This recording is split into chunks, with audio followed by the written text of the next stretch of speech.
దేవాతి దేవునికి మహిమ కలుగునుగాక. అలాగే కూడి వచ్చిన మీ అందరికి కూడా యేసయ్య నామములో నా ప్రత్యేకమైన వందనాలు తెలియజేస్తూ ఉన్నాను. అందరికి వందనాలు. అలాగే లైవ్ ద్వారా ఆన్లైన్లో దేవుని వాక్యాన్ని వింటున్న దేవుని బిడ్డలు కూడా నా ప్రత్యేకమైన వందనాలు తెలియజేస్తూ ఉన్నాను. మంచిది ప్రియమైన దేవుని పిల్లలారా, ఈరోజు మరి దేవుని సన్నిధిలో మనమందరం కూడా కూడుకొని ప్రభు నామాన్ని స్తుతించడానికి, ఆరాధించడానికి, ఈ రీతిగా ప్రభువుని ఘనపరచడానికి, ప్రభు మన జీవితంలో చేసిన ప్రతి మేలు కూడా తలబోసుకోవటానికి దేవుడు మనకిచ్చిన ఈ కృపను బట్టి, దేవుడు మనకిచ్చిన ఈ సమయాన్ని బట్టి దేవాతి దేవునికే మహిమ కలుగునుగాక. ఆమేను. హల్లెలూయా. ఇక్కడే ఉన్న వాళ్ళు చక్కగా ప్రభుకు స్తోత్రం చెల్లిద్దామా? హల్లెలూయా. సంతోషంగా ఉన్న వాళ్ళు దేవుని స్తోత్రం చెల్లిద్దామా? మంచిది. ఈ సమయంలో దేవుని వాక్యాన్ని మనం జ్ఞాపకం చేసుకుందాం ప్రియమైన దేవుని పిల్లలారా. యోబు గ్రంథము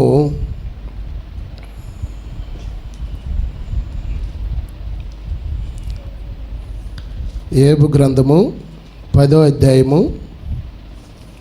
1వ వచనాన్ని మనం చదువుకుందాం.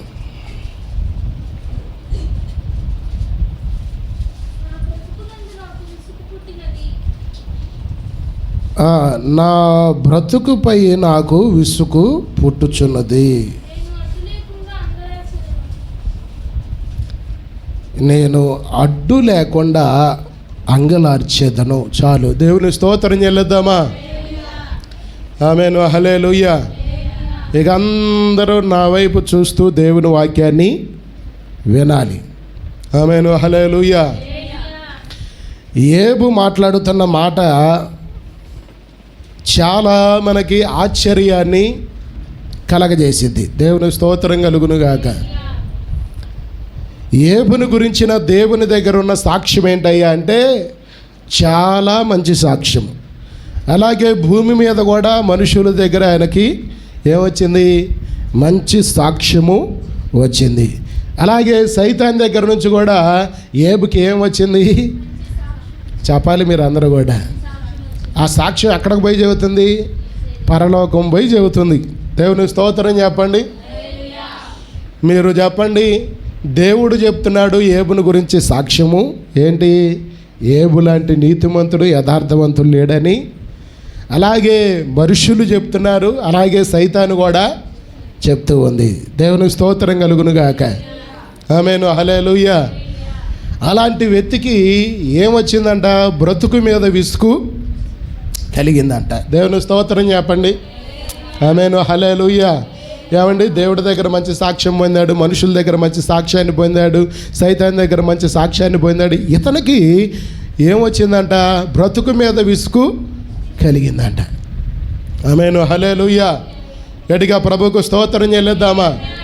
ఎందుకు విసుగు పుట్టిందయ్యా అంటే ఆయనకు వచ్చిన శ్రమలు అలాంటి. ఆమేను. హల్లెలూయా. చెప్పండి. ఆయనకు వచ్చిన శ్రమలు అలాంటి, ఆయనకు వచ్చిన బాధలు అలాంటి, ఆయనకు వచ్చిన ఇబ్బందులు అలాంటి. దేవుని స్తోత్రం కలుగునుగాక. ఆమేను. హల్లెలూయా. ఒకటా రెండా? ఒకదానమ్మట ఒకటి అలాగే సమస్యల మీద సమస్యలు ఎవరిని కొడుతూ ఉన్నాయంటే యోబును కొడుతూ ఉండగా యోబుకి ఏమొచ్చిందంట? తన ప్రాణం మీద విసుగు కలిగిందంట. దేవుని స్తోత్రం కలుగునుగాక. ఆమేను. హల్లెలూయా. ఆ విసుగు కలిగిన సందర్భంలో చాలా చోట్ల యోబు గ్రంథంలో ఆయన రాసుకున్నది ఏంటంటే, నా ప్రాణం మీద నాకు విరత కలుగుతుంది, నా ప్రాణం నాకు వద్దనుకుంటున్నాను, నేను పుట్టకపోతే బాగుండు అనేలాగా ఎన్నో పదాలు రాసుకున్నాడు. దేవుని స్తోత్రం చెప్పండి. ఆమేను. హల్లెలూయా. ఇలాగా ఉంటూ కూడా దేవుని సన్నిధిలో ఏం చేశాడంటే దేవునికి నమ్మకస్తుడిగా జీవించాడు. దేవుని స్తోత్రం చెప్పండి. ఆమేను. హల్లెలూయా. ఆ శ్రమలో, ఆ కష్టంలో, ఆ ఇబ్బందులో, ఆ బాధలో ఎలాగున్నాడంటే దేవుడి మీదే ఆధారపడిన వ్యక్తిగా ఉన్నాడు. దేవునికి స్తోత్రం కలుగునుగాక. ఆమేను హల్లెలూయా. బిడ్డలను పోగొట్టుకున్న దేవుడిని ఏమనలా, ఒంటెలను పోగొట్టుకున్న దేవుడిని ఏమనలేదు. అలాగే ఎద్దులను పోగొట్టుకున్న దేవుడిని ఏమనలేదు. భార్య దూషిస్తున్న దేవుడిని ఏమనలేదు. తర్వాత స్నేహితులు వచ్చి తను అవమానించిన ఏమనలేదు దేవుడిని. దేవుని స్తోత్రం కలుగును గాక. ఆమేను హల్లెలూయా. తర్వాత తనకు కలిగి ఉన్న ఆస్తి ఉందో చూసారా, పంటలు ఉన్నాయి చూసారా, అవన్నీ నష్టపోయినా దేవుణ్ణి ఒక్క మాట కూడా అనలేదు. దేవుని స్తోత్రం కలుగును గాక. ఆమేను హల్లెలూయా. ఒక మాట అనకపోగా తన్ను శపించుకుంటున్నాడు తప్ప ఇంకా దేవుని మీద మాత్రం సొనగటం కానీ గొనగటం కానీ ఇలాంటి పరిస్థితులు మాత్రం తన జీవితంలోకి రానివ్వలేదు. దేవునికి మహిమ కలుగును గాక. ఆమేను హల్లెలూయా. మనకు కూడా ఏమనిపించింది అంటే ప్రియమైన దేవుని పిల్లలారా, మన జీవితంలో కూడా ఒక్కొక్కసారి మనకు వస్తున్న శ్రమలను బట్టి మనకు ఏమనిపించింది అంటే బ్రతుకు మీద ఏం కలిగిద్ది మనకు కూడా చెప్పాలి. ఎంతమందికి కలిగింది చెప్పండి. నాకైతే కలిగింది. దేవుని స్తోత్రం చెప్పండి. ఆమేను హల్లెలూయా. బ్రతుకు మీద విసుగు కలిగిందా? విసుగు కలగలేదు అనడానికి అసలు లేదు. దేవుని స్తోత్రం కలుగును గాక. ఒక్కొక్కడికి అన్నీ ఉన్నా ఇసుగు కలిగిద్ది. దేవుని స్తోత్రం చెప్పండి. ఆమేను హల్లెలూయా. ఒక్కొక్కడు తినటానికే దేవుని స్తోత్రం చెప్పండి. ఏదైనా తినమన్నాం అనుకో, మన పిల్లల్ని కానీ ఏదైనా తిన్నామన్నా మంచిదమ్మా ఆరోగ్యానికి తిని అని అన్నాం అనుకో, ఇసుకిచ్చ మాకు, ఏంది నాకు ఇసుకు పుట్టించమా కానీ మనం ఏం చేస్తాం? తల్లిదండ్రుల మీదే తిరుగుబాటు చేస్తారు. అంటే తినలాక వాళ్ళకి ఇసుకు. ఆమేను హల్లెలూయా. చాలా రకమైన ఇసుకలు ఉన్నాయి. అయితే బ్రతుకు మీద చాలామందికి ఏం కలిగింది అంటే విసుగు కలిగింది. దేవుని స్తోత్రం కలుగును గాక. ఆమేను హల్లెలూయా. అలాగా ఏం చేశాడంటే ఏబు ఏమనుకున్నాడంటే నేను పుట్టకపోయినా బాగుండు అనుకున్నాడు, నేను చచ్చిపోతే బాగుండు అనుకున్నాడు. దేవుని స్తోత్రం కలుగును గాక. ఆమేను హల్లెలూయా. ఇలాగా ఎన్నో విధములైన మాటలు తన గురించి తను విమర్శించుకున్నాడు, తన గురించి తను శపించుకున్నాడు తప్ప దేవుడిని మాత్రం ఒక్క మాట కూడా అనలేదు. దేవుని స్తోత్రం కలుగును గాక. తనకు విసుగు వచ్చిన ఎక్కడున్నాడంటే దేవుని దగ్గరే ఉండి ప్రార్థన చేస్తున్నాడు. దేవునికి స్తోత్రం చెప్పండి. ఆమేను హల్లెలూయా. హల్లెలూయా. నేను కూడా చెప్పేది ఏంటంటే మహాభక్తులకే విసుకొచ్చినప్పుడు మనకు విసుగు రావటంలో ఆశ్చర్యం లేదులే, కానీ విసుకొచ్చినా కానీ మనం ఎక్కడ ఉండాలి అంటే దేవుని సన్నిధిలో ఉండి మనం ప్రార్థన చెయ్యాలి. దేవుని స్తోత్రం కలుగును గాక. ఆమేను హల్లెలూయా. చెప్పండి, విసుకొచ్చిద్దా రాదా మనకి? యథార్థంగా చెప్పాలి. విసుకొచ్చినా మనం ఎక్కడుండాలి? ఏబు విసుకొచ్చినా ఎక్కడున్నాడయ్యా అంటే దేవుని సన్నిధిలో ఉండి ప్రార్థన చేశాడు. దేవునికి మహిమ కలుగును గాక. చెప్పండి, ఎక్కడుండి ప్రార్థన చేశాడు? అందుకనే నేను అడ్డుపడకుండా ఏడుస్తున్నాను అని అంటాడు. ఇంకా అక్కడ చాలా మాటలు ఉన్నాయి, అన్నీ మనం ఒక్కొక్కటి కూడా ధ్యానం చేసుకుంటే సాయంత్రం అయిపోయింది. దేవుని స్తోత్రం కలుగును గాక. వాటన్నిటి గురించి వద్దులే, కానీ తన ప్రాణం మీద విసుగు పుట్టింది. ఎందుకయ్యా కారణం ఏందయ్యా అంటే చాలా కారణాలు ఉన్నాయి ఏబు చెప్పటానికి. బైబిల్లో మనకన్నీ కూడా చాలా విషయాలు కూడా తెలుసు. దేవుని స్తోత్రం కలుగును గాక. ఈరోజు సంఘంగా మనమందరం నేర్చుకోవాల్సింది ఏందయ్యా అంటే మన జీవితానికి విసుగు కలిగిన అది ఏ సందర్భం అయినా కావచ్చు. చెప్పండి, అది ఏ సందర్భం అయినా చెప్పాలి మీరు అందరూ కూడా. ఏ సందర్భాన్ని బట్టి అయినా మన బ్రతుకు మీద మనకేం కలిగిద్ది? ఆమేను హల్లెలూయా. చెప్పాలి, ఒకటే నా సందర్భం? ఒకటి ఉంటాయా, రెండు ఉంటాయా, మూడు ఉంటాయా, నాలుగు ఉంటాయా, ఐదు ఉంటాయా, చాలా ఉంటాయా? చాలా ఉంటాయి. దేవుని స్తోత్రం కలుగును గాక. ఏదో ఒక సమస్య మన బ్రతుకు మీద మనకు విసుగు కలగజేసి అసలు నేను చచ్చిపోతే బాగుండు, నాకొద్దు ఈ బ్రతుకు అని ఖచ్చితంగా మనము అనుకుంటాం. దేవుని స్తోత్రం కలుగును గాక. ఆమేను హల్లెలూయా. అలాంటి ఇసుకొచ్చినా కూడా మనం ఎక్కడుండాలి అంటే దేవుని సన్నిధిలో మనం ఉండాలి. ఎక్కడుండాలి? 3 సార్లు చెప్పండి. దేవుని సన్నిధిలో మనము ఉండి ప్రార్థన చెయ్యాలి. దేవుని స్తోత్రం కలుగును గాక. అలాగే ఏబు ఉండి చేశాడు కాబట్టి తనకేమొచ్చింది మీరు చెప్పండి ఒక మాటలో. నేను మొత్తం కోల్పోయినవన్నీ కూడా దేవుడు ఇచ్చాడు. దేవుని స్తోత్రం కలుగునుగాక. ఆమేను, హల్లెలూయా. పోగొట్టుకున్న బిడ్డలనిచ్చాడు, పోగొట్టుకున్న ఆస్తినిచ్చాడు. భార్య దగ్గర నుంచి ఏ ప్రేమ అయితే కోల్పోయాడో ఆ ప్రేమను మరలా సంపాదించుకోగలిగాడు, ఆ సంతోషాన్ని మరలా సంపాదించుకోగలిగాడు. పోగొట్టుకున్న పంట నష్టం కానీ, తర్వాత తన జీవితంలో కలిగిన ప్రతి నష్టాన్ని, స్నేహితులని, అందరిని కూడా తిరిగి మరలా ఆయనకి సంపాదించుకోగలిగాడు. కారణం ఏందయ్యా అంటే తన బ్రతుకు మీద తనకు విసుగు కలిగినప్పటికీ కూడా దేవుని సన్నిధిలోనే ఉండగలిగాడు. కాబట్టి పోగొట్టుకున్నవన్నీ తిరిగి సంపాదించుకున్నాడు. దేవుని స్తోత్రం కలుగునుగాక. ఆమేను, హల్లెలూయా. అప్పుడప్పుడు దేవుడు మన ఏం చేస్తాడంటే అగ్ని కొలిమిలో వేస్తాడు. ఆ కొలిమిలోకి పోయిన తర్వాత నేను కాలనంటే కుదరదు, కాలితేనే మంచిగా దాన్ని ఆ కొలివి వాడు మంచిగా దాన్ని ఒక ఇనప ముక్క మనం ఇచ్చామనుకోండి, ఆ ఇనప ముక్కను కొలివిలో వేస్తేనే అది ఎలాగ కావాలంటే అలాగా తిరిగిద్ది. అది గొడ్లు చేయాలనుకో వాడిలాగా దాన్ని ఏం చేస్తాడంటే కర్ర పెట్టడానికి ఇలాగ వంచాలంటే ఇనప మొక్క ఇస్తే దీంట్లో పెట్టడానికి అది కుదరదు, అది కాలితేనే వంగిద్ది. దేవుని స్తోత్రం చెప్పండి. ఆమేను, హల్లెలూయా. కాలితేనే అది దానికి ఏమొచ్చిందంట, పొదుననేది వచ్చింది. దేవుని స్తోత్రం కలుగునుగాక. అది కాలవక ముందు కొలివి వాడు తయారు చేసేవాడు దాన్ని సరిగా తయారు చేయకపోతే దానికి ఏముండదు, మార్కెట్లో విలువ ఉండదు. దేవుని స్తోత్రం కలుగునుగాక. అందుకని దేవుడు మన కొన్నిసార్లు కొలిమిలోకి అలాగ పడేస్తాడు. ఎందుకు అలాగ పడేస్తాడంటే నిన్ను విలువైన పాత్రగా దేవుడు చేసి వాడుకోవటానికి దేవుడు అలాగా కొలిమిలో పడేస్తాడు. దేవుని స్తోత్రం కలుగునుగాక. ఆమేను, అర్థమవుతుందన్న వాళ్ళు దేవుని స్తోత్రం చెప్పండి. ఆమేను, హల్లెలూయా. గట్టిగా ప్రభుకు స్తోత్రం చెల్లిద్దామా? అందుకనే కొలివిలో పండేద్దామా, పాడొద్దా, బయట ఉందామా? దేవుని స్తోత్రం చెప్పండి. కొలివిలో ఖచ్చితంగా నువ్వైనా నేనైనా మనమందరం కొలివిలోకి పొయ్యి వస్తేనే మనకి దేవుని దగ్గర గొప్ప విలువ ఉంటుంది, సమాజంలో గొప్ప విలువ ఉంటుంది, సంఘంలో మన వల్ల ఆ సంఘానికి ఆశీర్వాదకరంగా ఉంటుంది, మన గ్రామానికే మనం ఆశీర్వాదకరంగా ఉండగలుగుతాం. దేవుని స్తోత్రం కలుగునుగాక. ఆమేను, హల్లెలూయా. ఇనప మొక్క కొలివిలోకి పోకపోతే అది చెట్టు నరగడానికి పనికిరాదు, ఏమీ చేయడానికి అది పనికిరాదు. కొలివిలోకి పొయ్యి వచ్చిన తర్వాత అది రైతుకి గొడ్లు చేస్తే, కొడలికి చేసినా, దేని చేసినా అది ఎలాగంటే అది ఆ యజమానుడికి సరైన పాత్రగా అది ఉపయోగపడుతుంది. ఆమేను, హల్లెలూయా. దేవుడు మన కూడా అలాగ వాడుకోవాలని ఆశపడుతూ ఉన్నాడు. అందుకని అప్పుడప్పుడు ఏం చేస్తాడంటే శ్రమల కొలిమి అనే కొలిమిలో దేవుడు ఏం చేస్తాడంటే మన పడేస్తాడు. దేవుడు స్తోత్రం కలుగునుగాక. ఆమేను, హల్లెలూయా. గట్టిగా స్తోత్రం చెప్పాలి. నాకు ఇష్టమేనన్నా, నన్ను కొలివిలో వేయటం నాకు ఇష్టమేనని యథార్థంగా చెప్పాలి. గట్టిగా చెప్పట్లే, గట్టిగా. ఏది శ్రమలు రాకుండా ఉంటుంది, అట్టేం కుదరదు. దేవుని స్తోత్రం కలుగునుగాక. నువ్వు ఎక్కడున్నా శ్రమలు పడాల్సిందే. బయటికి పోతే ఎలాంటి శ్రమలు అంటాయి, మన పాపములు బట్టి, అపరాధములను బట్టి వచ్చే శ్రమలు. కానీ దేవుని సన్నిధిలో ఉంటే మనకు శ్రమ వస్తే అది మన ఎలాగ చేసిద్దంటే ఇతరులకి ఆశీర్వాదకరంగా చేసే శ్రమే తప్ప, ఇతరులకు దీవెనకరంగా చేసే శ్రమే తప్ప, ఇతరులకు ఆశీర్వాదకరంగా చేసే శ్రమే తప్ప, ఇతరులకి మేలుకరంగా చేసే శ్రమ ఇది. దేవుని స్తోత్రం చెప్పండి.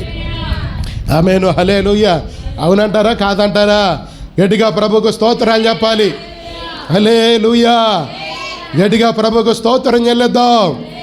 హల్లెలూయా. కనుక ప్రియమైన దేవుని పిల్లలారా, మన జీవితంలో కూడా మనకు వచ్చిన శ్రమలు, ఇబ్బందులు ఏవైనా కావచ్చు, వీటన్నిటిని బట్టి మన బ్రతుకు మీద మనకి ఏం కలిగిద్ది, విసుగు కలిగినప్పటికీ కూడా మనం ఏం చేయాలంట, విసుగు రాదు అని నేను చెప్పను. ఏబికే వచ్చిందిగా కనుక ఇసుక అనేది వచ్చింది. కానీ మనం దేవుని సన్నిధిలోనే ఉండాలి. ఎందుకని చెప్పనా, దేవుడు ఏమన్నాడంటే నాకు వేరుగా ఉండి నువ్వేమి, ఆయనకి వేరుగా ఉండి మనం ఏమి, ఆ వాక్యం ఆయనకు తెలుసు. ఎవరికి? ఏబు గారికి. అందుకని వేరుగా ఉండి ఏం చేయలేడు కనుక దేవుని సన్నిధిలో ఉండి ప్రార్థన చేస్తున్నాడు. దేవుని స్తోత్రం కలుగునుగాక. వింటున్నావా రాని, ఆడుతున్నావా? దేవుని స్తోత్రం కలుగునుగాక. దేవుని సన్నిధిలోనే ఉండి మనం ఏదైనా పొందుకోవాలి. ఏమంటావు హెప్సీబా? అంతేనా? దేవునికి స్తోత్రం చెల్లిద్దామా?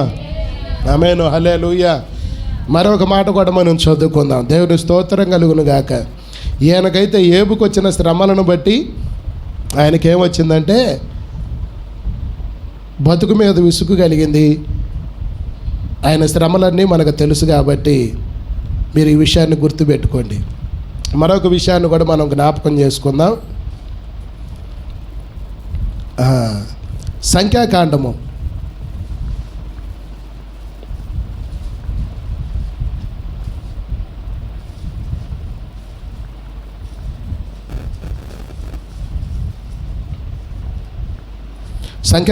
11:15 వచనం చదవండి. 11:15 వచనం. నా మీద నీ కటాక్షము వచ్చిన ఎడల నేను నా బాధను చూడకుండానట్లు ఏమంటున్నాడు? నన్ను చంపమంటున్నాడు. ఈ ప్రార్థన చూడండి మీరు. దేవుని స్తోత్రం చెప్పండి. నన్ను చంపమని ప్రార్థన చేసిన వాళ్ళు బైబిల్లో ఉన్నారు. ఇప్పుడు ఈ ప్రార్థన చేసింది ఎవరు అనుకున్నారు? కొన్ని లక్షల మందిని నడిపించిన దైవజనుడు మోషే. అప్పటికే ఎన్ని కార్యాలు చేశాడు అనుకున్నావు? దేవుడి నామం పేరట చాలా కార్యాలు చేశాడు. దేవుని స్తోత్రం కలుగును గాక. ఐగుప్తులో ప్రజలను విడిపించడానికి 10 అద్భుత కార్యాలను దేవుడు మోషే ద్వారా జరిగించాడు. విన్నారా? ఆలకిస్తున్నారా? దేవుని స్తోత్రం చెప్పండి. ఆమేను, హల్లెలూయా. ఆకాశము నుండి కప్పలను కురిపించాడు, పేలు కురిపించాడు. దుమ్మును కొడితే మొత్తం పేలైనవి, వాళ్ళందరి మీద పేలెక్కినాయి. తర్వాత నీళ్ళను కొడితే నీళ్లు రక్తంగా మారిపోయినాయి. వరిగళ్ళ వర్షం కురిపించాడు. మొదట సంతానం ఎవరైతే ఐగుప్తులో ఉన్నారో వాళ్ళు చచ్చిపోయేటట్లుగా ఆ కార్యాన్ని దేవుడు చేశాడు మోషే ద్వారా.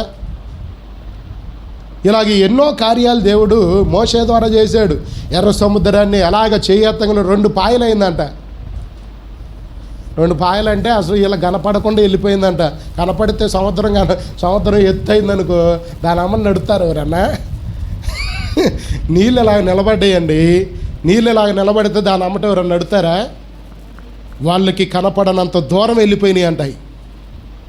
ఆ దగ్గరుంటే నడవలేరు. చిన్న వరద చూస్తేనే అమ్మో అని భయం వేసిద్ది. నాకైతే సత్య అంత భయం. దేవుని స్తోత్రం కలుగును గాక. సముద్రం దగ్గర పోయాలి కానీ సముద్రంలో అడుగు పెట్టలా, ఒడ్డు నుండి చూసా తప్ప. దేవుని స్తోత్రం చెప్పండి. అంటే నీళ్ళు అంటే నాకు అంత భయం. అలాగే నీళ్ళు అంటే మరి అంత సముద్రం అంటే ఎంతో లోతు కదా. ఇక్కడ మన ఉస్తేపల్లిలోన ఎక్కడో నొల్లకొండ ఇస్తే రావణపేట దగ్గర నొల్లకొండ అంత లోతు అంట. నొల్లకొండ అంటే ఎంత ఉంటుంది కదా, అది దాని పొడుగు ఎంత పొడుగు, ఇదే అంత లోతు ఉంటే సముద్రం ఎంత లోతు ఉండాలి? దేవుని స్తోత్రం చెప్పండి. ఆమేను, హల్లెలూయా. అలాంటి సముద్రం దేవుని స్తోత్రం కలుగునుగాక. ఆమేను, హల్లెలూయా. అలాంటి సముద్రాన్ని మోషే చేతులు ఎత్తగా అది విడిపోయిందంట, పాయలైందంట. దేవుని స్తోత్రం కలుగునుగాక. తర్వాత వారికి ఏది కావాలంటే అది చేసి పెట్టాడు మోషే ప్రార్థనల ద్వారా. శత్రువుల మీద విజయం వచ్చింది. దేవుని స్తోత్రం కలుగునుగాక. ఆమేను, హల్లెలూయా. ఇక్కడ ఇశ్రాయేలు ప్రజలు ఏమడిగారంటే మాంసం కూర అడిగారండి. మీరు చెప్పండి ఏమడిగారు? ఏం చెప్పరేంది? అతను నవ్వుతా చెప్పొచ్చుగా. మాంసం కూర అడిగితే మాకు అక్కడ ఐగుప్తిలో ఉన్నప్పుడు మాకు ఏమేమి దొరుకుతున్నాయి అంటున్నాడు అక్కడ. మీరు ఆ మాట కూడా చదవండి.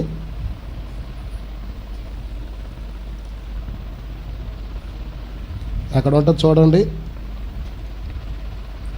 అదే లేవియా సంఖ్యాకాండంలో కొంచెం పైకి వచ్చి చదివితే చదవదులే. కీర దోసకాయలు, తెల్లగడ్డలు, చేపలు, వాళ్ళకి అవన్నీ గుర్తుకొచ్చినాయి అంట. వాళ్ళకి అవన్నీ గుర్తుకొచ్చి మోషేని ఏమడుగుతున్నారంటే మాంసం కూర అడుగుతున్నారు. మోషేకి అదిగో ఏం తిన్నారంట? ఉచితంగా తిన్న చేపలంట,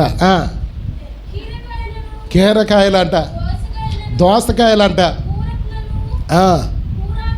కూరాకులంట, ఉల్లిపాయలు తిన్నారంట, ఉల్లిగడ్డలు తిన్నారంట. అవన్నీ జ్ఞాపకంకి వస్తున్నాయంట.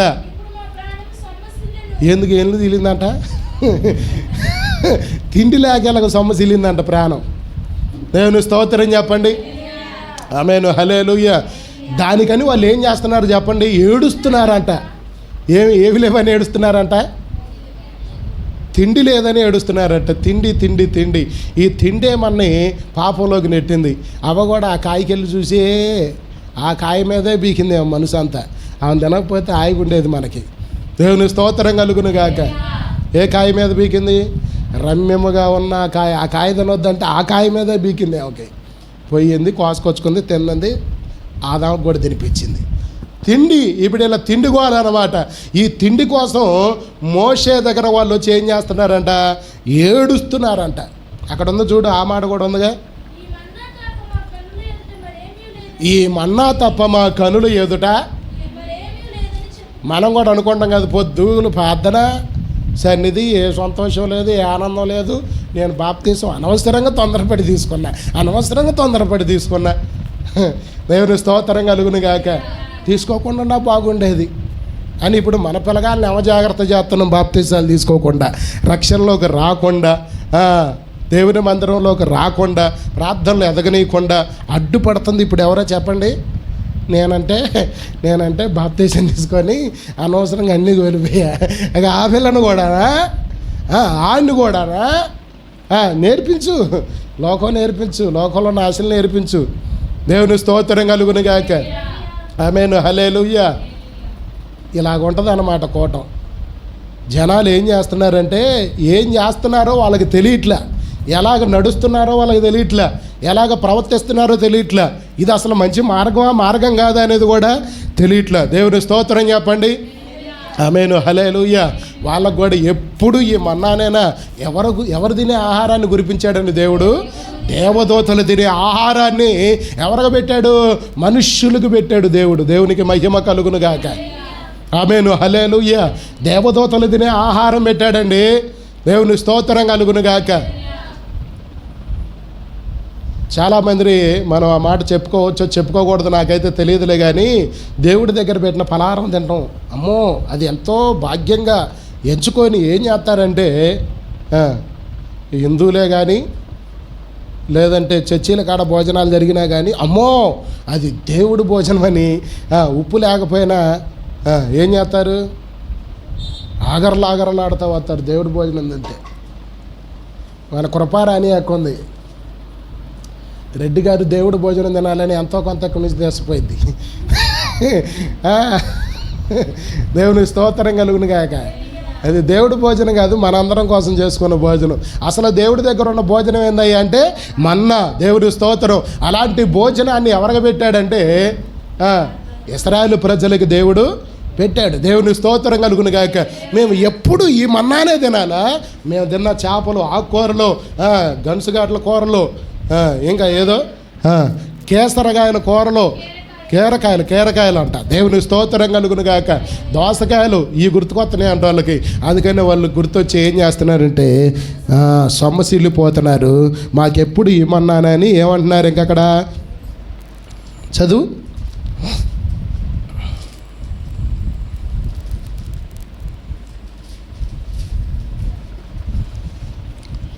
దేవునికి మహిమ కలుగును గాక.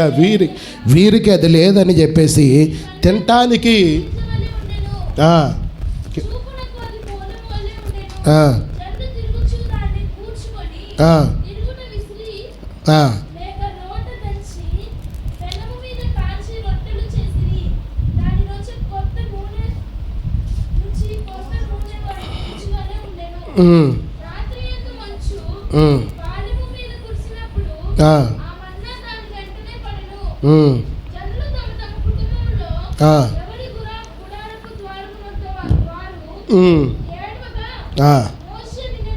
ఏంటంట? ఏడ్చారంట. స్తోత్రం చెప్పండి. ఆమేన్, హల్లెలూయా. మాకు ఎప్పుడు ఇదే తిండా అని ఇసుకుపోయారంట. ఏడవటం కూడా మొదలుపెట్టారంట. వీళ్ళు అసలు దమ్మిడి పని చేయట్లేదండి. దేవుని స్తోత్రం చెప్పండి. ఏం చేయట్లేదు ఇశ్రాయేలు ప్రజలు? దమ్మిడి పని చేయట్లే. అంటే ప్రస్తుతానికి వాళ్ళు ఏమున్నారంటే యాత్రలో ఉన్నారు. అర్థమవుతుందా? ఎలాగున్నారు? యాత్రలో ఉన్నారు. దమ్ముడి పని చేయట్లే, ఒక్క పని చేయట్లే. వాళ్ళు ఏమీ పొలాలు దున్నుకునే పని లేదు, విత్తనాలు వేసుకునే పని లేదు, కలుపు తీసే పని లేదు, పంట పండించుకునే పని లేదు, అది కోసే పని లేదు, అమ్మే పని లేదు. చక్కగా ఏంటంటే టయానికి మన్నా కురిసిద్ది. అది తినటం కూడా వాళ్ళకి ఏమైందంట? ఇసుక అయిపోయిందంట. ఆమేను, హల్లెలూయా. ఇసుక అయిపోయి ఏం చేస్తున్నారంటే బోరుని ఏడుస్తున్నారంట. అది చూసి మోషే గారి కోపం వచ్చి ఆ 15వ వచనంలో ఇక ఏమంటాడంటే, ఆ తర్వాత నేను ఏమన్నా కన్నానా, వీళ్ళని ఏమన్నా నా రొమ్మునెత్తుగా నేను మోసానా, అసలు వీళ్ళు నాకు వద్దు, నన్ను చంపు, నేను ఈ బాధలు చూడకుండానట్లుగా నన్ను చంపని వాళ్ళని చూసి ఈయనకి ఇసుకొచ్చింది. దేవుని స్తోత్రం చెప్పండి. ఆమేను, హల్లెలూయా. చూడండి, అంత పెద్ద మోషేల అంత దైవజనుని కూడా కృంగదీసేశారు ఈ విశ్వాసులు. ఈ విశ్వాసులు ఏం చేశారు? అంత పెద్ద మోషేను కూడా ఈ విశ్వాసులు ఏం చేశారంటే కృంగదీశారు. ఇక ఈయన మోషే ఎలాంటి ప్రార్థన చేస్తానంటే, నేను ఈ బాధని చూడలేను, ఇంతమందికి నేను మాంసం ఏడదాను. దేవుని స్తోత్రం కలుగును గాక. ఆమేను, హల్లెలూయా. నేను ఒకటి చెప్పనా, దాంట్లో ఇసుకుపోయి ఏమన్నాడంటే నన్ను చంపని ప్రార్థన చేశాడు. అసలు అప్పుడు దాకా ఎవరు పోషించారండి ఇశ్రాయేలు ప్రజల్ని? చెప్పాలి. మోషే ఎప్పుడని పెట్టారు వాళ్ళకి మన్నా? చెప్పాలి మీరు అందరూ కూడా. లేదంటే మోషే ఏమన్నా బండలో నుంచి నీళ్ళు ఇవ్వగలిగాడా? ఇస్తారా? ఎవరన్నా ఇవ్వగలుగుతాను? ఇప్పుడు నేను చేస్తా ప్రార్థన, బండలో నుంచి నీళ్ళు వస్తాయా? దేవుడే వారిని విడిపించాడు కనుక దేవుడే వారి కోసం ఏం చేశాడు? బండనిచ్చాడు నీళ్ళు ఇవ్వడానికి. ఆమేను, హల్లెలూయా. దేవుడే వారిని విడిపించాడు కాబట్టి ఆకాశం నుండి వారి పోషణ కొరకు ఏం చేస్తున్నాడు? మన్నాని కురిపించాడు. దేవుని స్తోత్రం కలుగును గాక. ఇవన్నీ దేవుడు మోషే చూస్తూనే ఉన్నాడుగా. మరి ఇప్పుడు వాళ్ళు మోసం అడుగుతున్నారు, ఏం చేయమంటావు ప్రభు అని ప్రార్థన చేయొచ్చుగా. కానీ వాళ్ళను బట్టి ఈయన కూడా ఇసుకుపోయి నన్ను చంపు అని ప్రార్థన చేస్తున్నాడు. ఇసుకుపోయాడు. దేవుని స్తోత్రం కలుగును గాక. ఒక ఆయన ఏమో ఆయనకు వచ్చిన బాధలను బట్టి విసిగిపోయాడు. కొంతమందినేమో తిండిని బట్టి విసిగిపోయారు, వాళ్ళు ఏడుస్తున్నారు. ఆమేను, హల్లెలూయా. మరి నాయన వీళ్ళకింది మోసం పిచ్చి పట్టింది, వీళ్ళకి నేను మాంసం ఎంతమందికి నేనే అడగేస్తాను, నన్ను చంపని ఇసుకిపోయి ఈయన నన్ను చంపని ప్రార్థన చేస్తున్నాడు. దేవుని స్తోత్రం చెప్పండి. ఆమేను, హల్లెలూయా. నేను ఒకటి చెప్పనా, వాళ్ళ ప్రార్థనకి వాళ్ళు చేసిన ఏడుపులకి, వాళ్ళు చేసిన ప్రార్థనకి దేవుడు జవాబు ఇవ్వలేదులే. కానీ మోషేను బట్టి అక్కడ ప్రార్థన చేయగా మోషే అలాంటి పరిస్థితి తన జీవితంలోకి వచ్చినప్పటికీ దేవుని సన్నిధిలో నుంచి తొలగిపోలేదు, దేవుని సన్నిధిలో ఉండే ప్రార్థన చేశాడు. దేవుడికి స్తోత్రం కలుగును గాక. అప్పుడు మోషేకి ఏం చేశాడంటే, మోషే చేసిన ప్రార్థనను బట్టి వారికి కావలసిన మాంసం, పూరేలు పెట్టలు, మీకు తెలుసా మా పూరేలు పెట్టలు బాగా ఉంటాయంట, మాంసం బాగుంటుందంట. దేవుని స్తోత్రం కలుగును గాక. ఏ గుడారానికి రావాల్సినవి ఆ గుడారానికి అవి అంతటికి అయ్యే వచ్చినాయి అంట. ఎట్టుగా చప్పట్లు కొట్టవచ్చుగా. దేవుని స్తోత్రం కలుగును గాక. ఆమేను, హల్లెలూయా. దేని విషయంలో విసిగిపోవాలో, దేని విషయంలో విసిగిపోకూడదో మనకు తెలియట్లా. ఆమేను, హల్లెలూయా, హల్లెలూయా. అలాంటి మోషేకే విసుకొచ్చింది. ఇశ్రాయేలు ప్రజలను సుఖంగా పోషిస్తామంటే 40 సంవత్సరాలు వాళ్ళకి ఇసుకొచ్చింది ఏదో తిని కూర్చోలేక.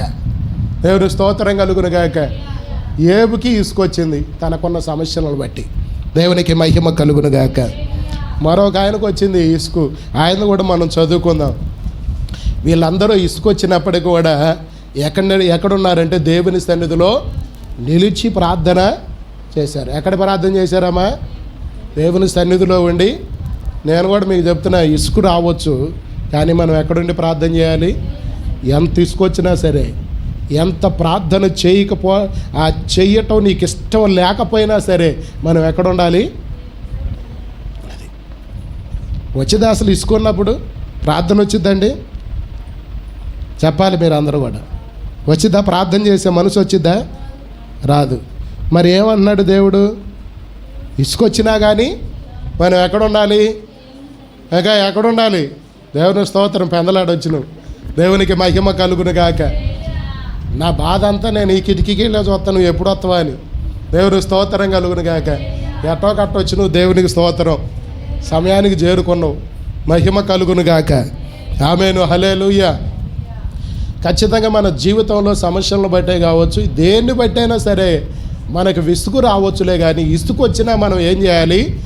ప్రార్థన చేయాలి. నేను చెబుతున్నాను, విసుకొచ్చినప్పుడు ఖచ్చితంగా మనకు ప్రార్థన చెయ్యబుద్ధి కాదు, అయినా సరే మనం ప్రార్థన చెయ్యాలి. అందుకనే ప్రభువారు ఏమన్నారంటే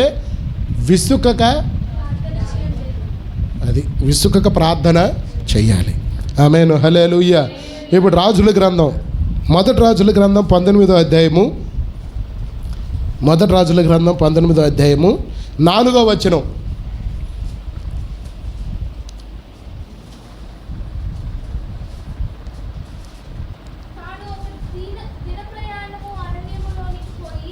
తాను ఒక దిన ప్రయాణం అరణ్యములోకి పోయి, అంటే మీరు చాలా జాగ్రత్తగా గమనించండి, అందరు నా వైపు చూడండి.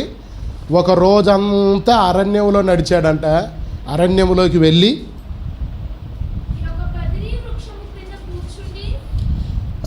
ఒక చెట్టు కింద కూర్చొని, మీకు అర్థం కావటానికి ఒక చెట్టు కింద కూర్చొని ఏంటంట మరణాపేక్ష అంటే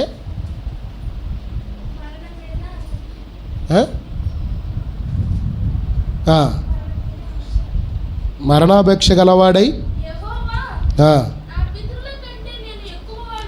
నా పితరుల కంటే నేను ఎక్కువ వాడును కాను, ఇంతవరకు చాలు, నేను బతికింది అంతవరకు చాలు, నా ప్రాణము తీసుకోమని అని ఏం చేశాడంట? అక్క దేవుని స్తోత్రం చెల్లిద్దామా? ఆమేను, హల్లెలూయా. ఏమన్నాడు? ఇప్పుడు ఏలియా కూడా ఇక్కడ ఈ ప్రార్థన చేసింది ఎవరు అనుకున్నారు? ఏలియా. అప్పటికే ఎంతమందిని ప్రవక్తలని ఆయన చంపాడు? ఏది? అన్ని దేవతలకు సంబంధించిన ప్రవక్తలని కత్తి తీసుకొని ఇంచుమించుగా 400కి పైగానే ప్రవక్తలను చంపిన బయలు ప్రవక్తలను చంపేశాడు. ఆకాశము నుండి అగ్నిని దించాడు. ఏంది? వర్షాన్ని కురిపించాడు. 3.5 సంవత్సరాలు ఆగిన వర్షాన్ని కురిపించాడు. దేవుని స్తోత్రం కలుగును గాక. ఉందా? దాని ముందు వచనం చూడు. అప్పటికే చాలా అద్భుతాలు, ఆశ్చర్య కార్యాలు దేవుడి నామం పేరట చేశాడు. దేవుని స్తోత్రం కలుగును గాక. చాలా రోషం కలిగిన వాడు దైవజనుడు ఏలియా. ఆమేను, హల్లెలూయా. ఒక ఆమె అక్కడ యెజబెల్ అని ఒక ఆమె ఉంది.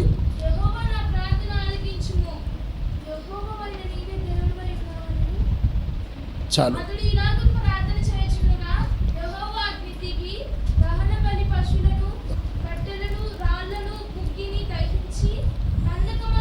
ఈ ప్రార్థన చేయగా అగ్ని దిగి వచ్చి ఈ కార్యాలన్నీ చేసింది. అప్పుడు బయలు ప్రవక్తలు ఓడిపోయారు. ఓడిపోతే వాళ్ళని ఏం చేశాడంటే కత్తి పట్టుకొని అతము చేశాడు. వర్షాన్ని కూడా తర్వాత కురిపించాడు. దేవుని స్తోత్రం కలుగును గాక.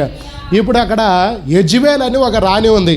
అందరూ ఈ మాట వినండి, చాలా జాగ్రత్త తీసుకోవాలి, మీ హృదయాల్లోకి పానివ్వండి ఈ మాటలు. దేవుని స్తోత్రం కలుగును గాక. హల్లెలూయా, హల్లెలూయా. అయితే ప్రియమైన దేవుని పిల్లలారా, రేపు ఈ టైం కల్లే అంటే ఒక వార్నింగ్ ఇచ్చిందావా, నిన్ను చంపేస్తానని వార్నింగ్ ఇచ్చింది. అంతమంది ముందు ధైర్యంగా ఉన్నవాడు, బయలు ప్రవక్తలకు ఎదురు తిరిగినవాడు, అగ్నిని దించినవాడు, వర్షాన్ని దించినవాడు, అంత రోషము కలిగిన దైవజనుడు. ఒక ఆడకూతురు ఏం చేసింది? యెజబెల్ అంట ఒక దూత చేత ఏమని వార్నింగ్ ఇచ్చింది? ఈ వర్తమానం పంపించను, రేపు ఈ వేళకు నేను నీ ప్రాణమును వారిలో ఒకరి ప్రాణం వలనే నీ ప్రాణం చెయ్యని ఎడల ఏమని సవాల్ చేస్తుంది? రేపు నిన్ను ఈ టైం కల్లా చంపకపోతే, ఆ చనిపోయిన వారి గుంపులో నువ్వు కూడా ఉండకపోతే, దేవుడే నాకు అపాయము చెయ్యి, గొప్ప అపాయము చేయను కాకని చెప్పించుకుంటుంది. ఎంత సవాళ్ళు ఇస్తుంది! ఆ సవాళ్ళకు భయపడిపోయాడండి. దేవుని స్తోత్రం చెప్పండి. ఆమేను, హల్లెలూయా. మనం కూడా చాలా పెద్ద సమస్యలైనా తట్టుకోండి, ఎందుకు చిన్న సమస్యలుగా తట్టుకోలేము. ఆమేను, హల్లెలూయా. అంటే నేను ఏమంటున్నానంటే, ఒక్కొక్కసారి చిన్న సమస్య కూడా మనకి విసుకుని కలగజేసిద్ది. ఏం చేసిద్ది? పెద్ద పెద్ద సమస్యలను దాటుకుంటూ వస్తామండి. దేవుని స్తోత్రం కలుగును గాక. అవునా కదా? ఒక్కొక్కసారి చిన్న సమస్యకి మనం ఏమైపోతామంటే అసలు కుంగిపోతారు. అవునా కాదా? ఈ మాట వాస్తవం కాదా? అంతమందిని ధైర్యం చేసి, అంతమందిని వ్యతిరేకించి, వాళ్ళందరితో సవాల్ చేసి అన్ని కార్యాలు చేసిన ఏలియా ఒక ఆడకూతురు సవాలు స్థిరంలోనే ఆ సవాలుకి ఏమైపోయాడంటే భయపడిపోయి ఎక్కడ పోయాడంటే అరణ్యంలోకి పోయాడంట. అరణ్యంలో పోయి చెట్టు కింద కూర్చొని నన్ను చంపు, నా పితరుల కంటే నేను గొప్పవాడినేమి కాదు, ఇక చాలు, నేను బతికిన వరకు చాలు, ఇక నన్ను చంపు అని ప్రార్థన చేయటం మొదలుపెట్టాడు. దేవుని స్తోత్రం చెప్పండి. ఆమేన్, హల్లెలూయా. నేను అంటున్నాను, ఇలాంటి పెద్ద సమస్యలన్నిటి నుంచి మనం దాటుకుంటూ వచ్చినా ఒక్కొక్కసారి చిన్న సమస్యే మన చాలా దుఃఖంలోకి తీసుకెళ్తూ ఉంటుంది. ఆమేన్, హల్లెలూయా. అసలు ఆ చిన్న సమస్య పెద్ద చిన్న సమస్య కాదులే, కానీ మనం జరిగిపోయినవి ఉంటాయి చూసారా, వాటిని కూడా గుర్తు తెచ్చుకుంటాం మనం. ఏంటి చెప్పాలి మీరు అందరూ కూడా? ఆ జరిగిపోయినవి కూడా జ్ఞాపకం చేసుకొని ఈ చిన్న సమస్యకి కూడబెడతారు. ఏం పెడతారు చెప్పాలి మీరు అందరూ కూడా? కూడబెట్టకూడదు. పౌలయ్య గారు ఏమన్నాడంటే, వెనకున్న వాటిని మరిచి ముందున్న వాటి కొరకే నేను పరుగులెత్తున్నాను. చప్పట్లు కూడా దేవుడు నామాన్ని గణపరచాలి. వెనకున్న వాటిని మనం మర్చిపోవాలి, ముందున్న వాటి కోసం మనం ఏం చేయాలి? పరుగులు తీయాలి. దేవుని స్తోత్రం కలుగును గాక. ఇప్పుడు మన ముందున్న పరుగేంటి, మన ముందున్న ఆశయం ఏంటి అని వాటి కోసం మనం ఏం చేయాలంటే ముందున్న వాటి కోసం మనం పరుగులు తీయాలి. కానీ వెనకున్న వాటిని కూడా మర్చిపోయిన వాటిని మరలా జ్ఞాపకం చేసుకొని ఈ చిన్న సమస్యతోటి మనం ఏం చేస్తామంటే వాటన్నిటిని జ్ఞాపకం చేసుకొని కూడబెట్టుకోవడం వల్ల ఆ సమస్య ఎలా కనపడిద్ది అంటే మనకి చెప్పాక ఎలా కనపడిద్ది? నువ్వైతే బాగా చెబుతావు, చెప్పు ఎలా కనపడిద్ది? పెద్దగా కనపడిద్ది. దేవుని స్తోత్రం కలుగును గాక. అయిపోయింది దాని నుంచి దేవుడు నీకు విడుదలిచ్చాడు, ఇంకో దాని గురించి విడుదలిచ్చాడు. ఇప్పుడు వచ్చిన ఈ చిన్న సమస్య నుంచి కూడా దేవుడు నీకు విడుదల ఇస్తాడు అనే నమ్మకం మనకు ఉండాలి. దేవుని స్తోత్రం కలుగును గాక. అవును, గతంలో నాకు ఆ సమస్య వచ్చింది, ఓకే, దాని నుంచి దేవుడు తప్పించాడు. అది కాదు, ఆ శ్రమ పడ్డా ఈ శ్రమ పడ్డా దేవుడు చేసింది గుర్తురాదు. ఏం గుర్తురాదు?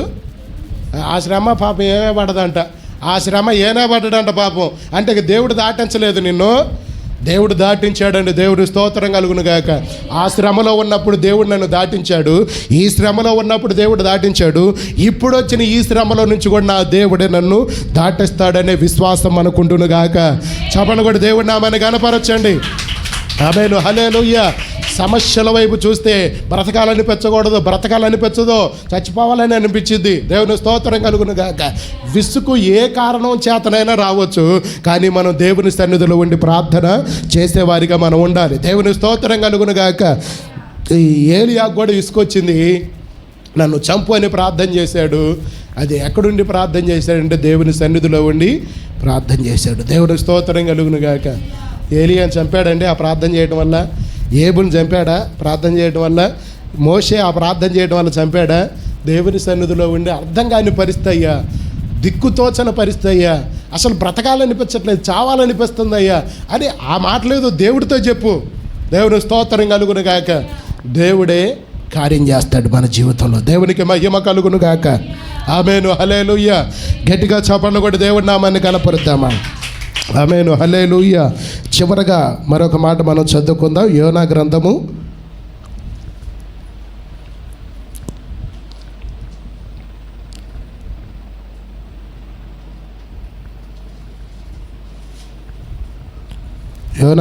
4వ అధ్యాయము 3వ వచనం. నేను బ్రతకడం కంటే నేను చచ్చుట మేలు. యెహోవా ఇక నీవు నన్ను బ్రతకనీక చంపమని ఎవరికి మనవి చేశాడంట? యెహోవాకి మనవి చేశాడంట. దేవుని స్తోత్రం చెప్పండి. ఆమేను, హల్లెలూయా. ఏ కారణం చేత ప్రార్థన చేశాడు? 4వ వచనం చదువు. ఫస్ట్ కాడ నుంచి చదువమ్మా. ఫస్ట్ కాడ నుంచి 4. దేన్ని చూసి బహు చింతాక్రాంతుడై కోపగించుకొని యెహోవా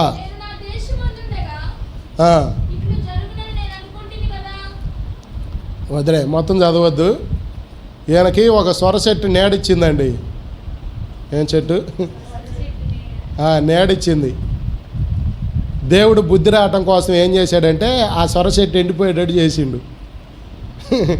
నీడ లేనందుకు అది చూసి చింతపడి నన్ను చంపమని ప్రార్థన చేస్తాను. ఎవరైనా ప్రవక్త, యోనా ప్రవక్త అంటే దేవుడు ఎన్నుకున్న వ్యక్తి. దేవుని స్తోత్రం కలుగును గాక. ఆమేను, హల్లెలూయా. ఈయన ఏం చేస్తున్నా, దేవుడు నమ్ముకున్న వాళ్ళకే వస్తాయి శ్రమలన్నీ కూడా. సొరసెట్టు ఎండిపోతే నన్ను చంపమని ప్రార్థన చేస్తాను నేను. దేవునికి మహిమ కలుగును గాక. దేవుని స్తోత్రం కలుగును గాక. ఒక ఆయన మోసం అడిగినందుకు చంపేయమంటున్నాడు.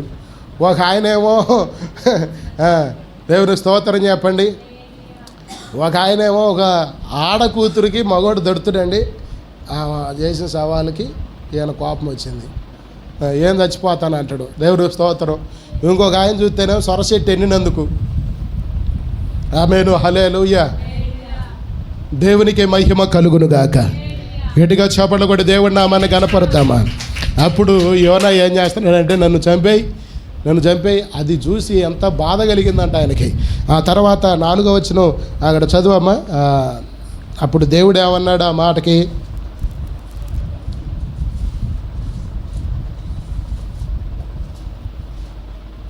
ఎంతలోనే దిగిపోతే ఏమైంది గ్రేసి?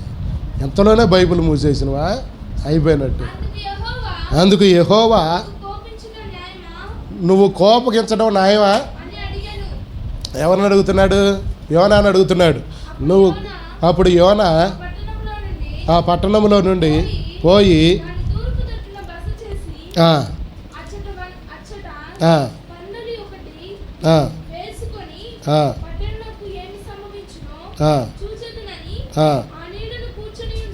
ఏం చేశాడంట? అసలు ఆ పట్టణాన్ని నాశనం చేస్తానన్నాడుగా దేవుడు. ఆ పట్టణానికి ఏం జరిగిద్దో చూద్దామని చెప్పేసి ఏం చేశాడంటే ఆ నీడను కూర్చొని ఉన్నాడంట.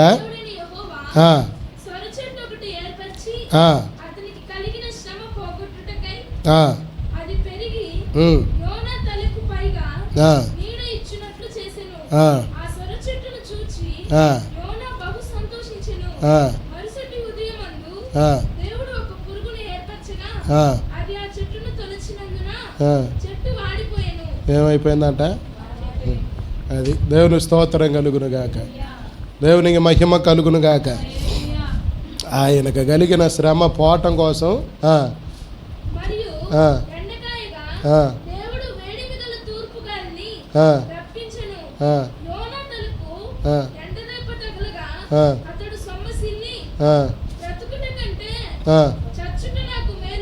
ఏమన్నానట?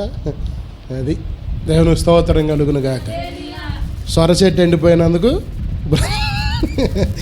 ఎండ దెబ్బ తగిలినందుకు, వడగ దెబ్బ తగిలినందుకు దేవుని స్తోత్రం కలుగును గాక. అంటే జనాలు ఎలాగున్నారంటే మంచి ప్రార్థనా పరులు కూడా ఒక్కొక్కసారి చిన్న చిన్న సమస్యలకే ఏమైపోతున్నారంటే కురింగిపోతున్నారు. నేనేమంటున్నానంటే విసుగు అనేది మన జీవితంలో ఏ రకంగా అయినా రావచ్చు.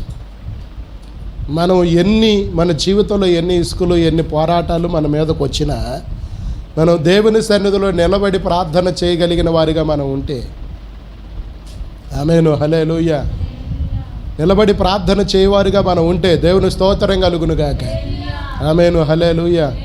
అప్పుడు యోనాకు దేవుడు చెప్పిన సమాధానం ఏంటంటే, నువ్వు సొరచెట్టు విషయంలోనే ఎంత బాధపడి, అమ్మా నా వైపు చూడండి, సొరచెట్టు విషయంలోనే అది ఎండిపోతే ఎంత బాధపడి నేను చస్తే బాగుండు అని అనుకుంటున్నావే, కుడేంటో ఎడమేందో తెలియని నా ప్రజలు నేను ఎలా బాగొట్టుకుంటాను? బుద్ధి చెప్పడం కోసం దేవుడు అది చేశాడు. ఏం చేశాడు? బుద్ధి చెప్పడం కోసం. తర్వాత మాట్లాడింది అదే, నేను మొత్తం చదివచ్చట్లేదు ఎందుకంటే సమయం లేదు కనుక. బుద్ధి చెప్పడం కోసం కుడి పక్క ఎడమేందో కుడి పక్క ఏందో వాళ్ళకి తెలియదు. వాళ్ళు నేను ఎట బాగొట్టుకుంటా, నువ్వు సొరసెట్టు విషయంలోనే ఎంత నీకు బాధ కలిగి నన్ను చంపేయని ప్రార్థన చేస్తున్నావే, నేను ఎలా బాగొట్టుకుంటా నా బిడ్డలని అని చెప్పేసి బుద్ధి చెప్పటానికి నేను చెప్తున్నాను. కొన్ని శ్రమలు మనకి బుద్ధి చెప్పటానికే మన మీదకి వస్తాయి. దేవుని స్తోత్రం చెప్పండి. ఆమేను, హల్లెలూయా. ఇంకా శ్రమలు వచ్చినా బుద్ధి రావట్లేదంటే చేసేదేమీ లేదు. చెప్పండి, ఏం చేయటం? చేసేదేమీ లేదు. దేవుని స్తోత్రం చెప్పండి. గట్టిగా ప్రభుకు స్తోత్రం చెల్లిద్దామా? ఆమేను, హల్లెలూయా. మీరు చూడండి ప్రియమైన దేవుని పిల్లలారా, అక్కడ ఇశ్రాయేలు ప్రజలైనా వాళ్ళకి ఏది అడిగితే దేవుడు అది ఇచ్చాడులే, కానీ చివరికి వాళ్ళు పాలు తేనెలు ప్రవహించే దేశానికి వెళ్ళలేదు. ఒక్క ఇద్దరు మాత్రమే దాంట్లో ప్రవేశించారు. వాళ్ళకు పుట్టిన పిల్లలు ఉన్నారు చూసారా, వాళ్ళు మాత్రం దాంట్లోకి ప్రవేశించారు. పెద్దవాళ్ళందరూ కూడా ఏమైపోయారు? అమ్మా, ఈ 40 సంవత్సరాలు పుట్టిన పిల్లలు ఉన్నారు చూసారా, వీళ్ళు మాత్రమే, ఒక ఇద్దరు మాత్రమే ఉన్న పెద్దోళ్ళు, ఇద్దరును పిల్లలు మాత్రమే పాలు తేనెలు ప్రవహించే దేశానికి వెళ్ళారు. మిగతా గొనిగిన వాళ్ళు ఎన్ని శ్రమలు వచ్చినా ఇంకా దేవుని చిత్తం, దేవుని యొక్క మనసు తెలుసుకోని వాళ్ళు ఏమైపోయారంటే అరణ్యములోనే నశించిపోయారు. దేవుని స్తోత్రం చెల్లిద్దామా? వాళ్ళని వెళ్తానే వీళ్ళని సమాధి కార్యక్రమం చేసుకుంటే వెళ్ళిపోయారు. కనుక ప్రియమైన దేవుని పిల్లలారా, ఒక ఆయనకి ఇసుకొచ్చింది ఆయన కొన్న శ్రమలను బట్టి. మోషేకి ఇసుకొచ్చింది ఇశ్రాయేలు ప్రజలు నాకు మాంసం కూర కావాలని. ఒక ఆమె వారిని ఇస్తే ఇసుకు పుట్టింది. ఎవరికి? ఏలియాకి. దేవునికి మహిమ కలుగును గాక. మరి యోనాకి ఏమి ఇసుకు పుట్టిందంటే అసలు దేవుడు అక్కడ కార్యం చేయటమే తనకి ఇష్టం లేదు. అదే తన ఇసుకు, ఒక మాటలో చెప్పాలంటే. దేవుని స్తోత్రం కలుగును గాక. అసలు ఇష్టం లేదు. ఇష్టం లేకపోతే ఎట్టుంటుందంటే మన మనసు, మీరే ఆలోచన చేయండి. ఇష్టం లేని మనసు దగ్గర కూర్చుంటాం మనం. అలాంటి మనసు వచ్చిన వాళ్ళ దగ్గర మనం కూర్చోగలుగుతామా? మాట్లాడగలుగుతామా? దేవుని స్తోత్రం కలుగును గాక. ఆయన కూడా సొరసెట్టు ఎండిపోయినందుకు ఇసుకొచ్చింది.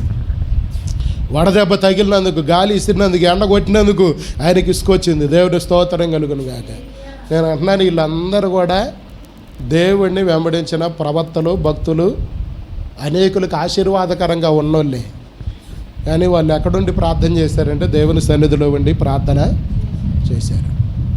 మనం కూడా ఏం చేయాలంటే ప్రియమైన దేవుని పిల్లలారా, కొంతమంది రాకూడదు అని చెబుతారేమో కానీ ఖచ్చితంగా ఇసుక అనేది వచ్చింది.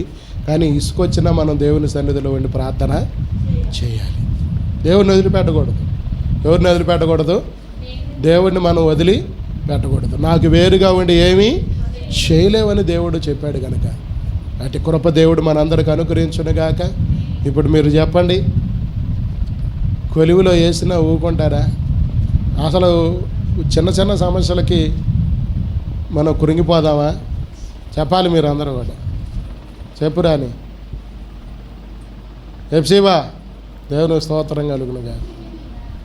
చెప్పు, కృంగిపోవచ్చా చిన్న సమస్యలకి? పిల్లగాళ్ళు చెబుతున్నారు, పెద్దోళ్ళు చెప్పట్లా. కృంగిపోవచ్చా?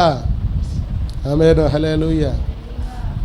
అక్క శ్రమలు ఇప్పుడు దాకా మోసి చివరిలో వచ్చింది. ఇంక దేవుని స్తోత్రం కలుగునుగా.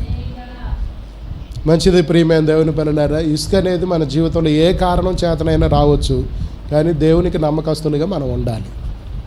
పెద్ద ప్రవర్తనకే తప్పలేదు, మనకు తప్పటం, మనకి ఇసుక రాకపోవటం అనేది అసాధ్యం. ఖచ్చితంగా వచ్చింది, కానీ ఇసుక వచ్చినా మనం ఎక్కడ ఉండాలి? దేవుని సన్నిధిలో ఉండాలి. దేవునికి మహిమ కలుగును గాక. వారందరూ అలాంటి ఇసుకలో ఉండగానే ప్రార్థన చేశారు. దేవుడు కార్యాలు వాళ్ళ జీవితంలో చేశాడు. ఏబును పోగొట్టుకునేవన్నీ ఇచ్చాడు. మోషేకి కూడా దేవుడు ఆ ప్రార్థనను బట్టి వాళ్ళకి మాంసం కూర ఇచ్చాడు. దేవుని స్తోత్రం కలుగును గాక. పూరేలు పెట్టలను దేవుడు వాళ్ళకి ఇచ్చాడు. దేవుని స్తోత్రం కలుగును గాక. ఏలియా ప్రార్థన చేశాడు. ఏలియా చచ్చిపోవాలని ప్రార్థన చేస్తే బ్రతికుండేటట్లుగా దేవుడు తనను ఆశీర్వదించాడు. దేవునికి మహిమ కలుగును గాక. ఇలాగ ఎన్ని దేవుడు మన జీవితాల్లో కార్యాలు చేస్తున్నాడు. కనుక ప్రియమైన దేవుని పిల్లలారా, గడిచిపోయిన వాటి గురించి వద్దు, జరగాల్సిన వాటి గురించి మనం ముందుకి అడుగులేయాలి. దేవుని స్తోత్రం చెప్పండి. మీరు చూసారా, ఇంచుమించుగా కేరళ రాష్ట్రంలో 20 కొండల దాకా ఇంచుమించుగా 20 కొండలు. వాటంతటికి అవే ఏమైపోతున్నాయి అంటే కూలిపోతున్నాయి. ఏమైపోతున్నాయి? కూలిపోయి ఊళ్ళ మీదకి వచ్చి ఊళ్ళని తీసుకొని పోతున్నాయి. ఇది దేనికి గుర్తు అంటే దేవుని రాకడికి గుర్తు. దేవుని స్తోత్రం కలుగునుగాక. కనుక ప్రియమైన దేవుని పిల్లలారా, దేవుని రాకడ మనకు సమీపముగా ఉంది. ఎలా బ్రతకాలి, ఎలాగ ఈ సమస్యలు దాటాలి, ఎలాగ వీటన్నిటిని జయించాలి అనే ఆలోచన తీసి పక్కమ్మడ పెట్టు. అవి జరుగుతూనే ఉంటాయి, వాటిని దాటుతూనే ఉంటాం. మనం దేవునికి నమ్మకంగా బ్రతికే దాని గురించి నువ్వు ఆలోచన చేయి. దేని గురించి ఆలోచన చేయాలాక? ఆమేను, హల్లెలూయా.